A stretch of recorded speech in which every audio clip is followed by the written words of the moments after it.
அந்த நாட்டினுடைய அரசன் மிகப்பெரிய ஒரு யானைப்படையை வைத்திருந்தான். அந்த யானைப்படையில் ஒரு குறிப்பிட்ட யானை அரசனுக்கு நிறைய வெற்றிகளை பெற்று தந்தது. ஒவ்வொரு போரிலும் அந்த யானையினுடைய பங்கு என்பது மிக முக்கியமாக இருந்து வந்தது.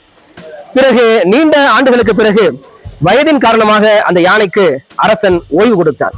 நாட்களுக்கு பிறகு அந்த யானை தண்ணீர் குடிப்பதற்காக குளத்திற்கு சென்றது.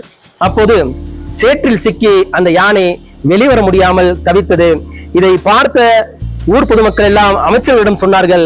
அமைச்சர் ஓடி வந்து எவ்வளவோ முயற்சிகள் செய்து இன்னும் பல யானைகளை வைத்து அதை இழுக்க முயற்சிக்கிறார், அதை காப்பாற்ற முயற்சிக்கிறார். ஆனால் முடியவில்லை.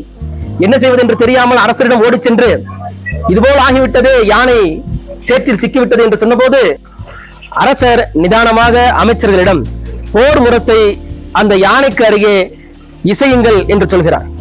உடனே போர் முரசு யானைக்கு அருகே இசைக்கப்படுகின்றது.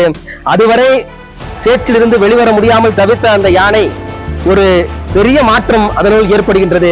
அதனுடைய ஒவ்வொரு அணுக்களும் சிலிர்த்து எழுகிறது. முரசை கேட்டவுடன் புதிய உத்வேகத்துடன் யானை வெளியே வருகிறது.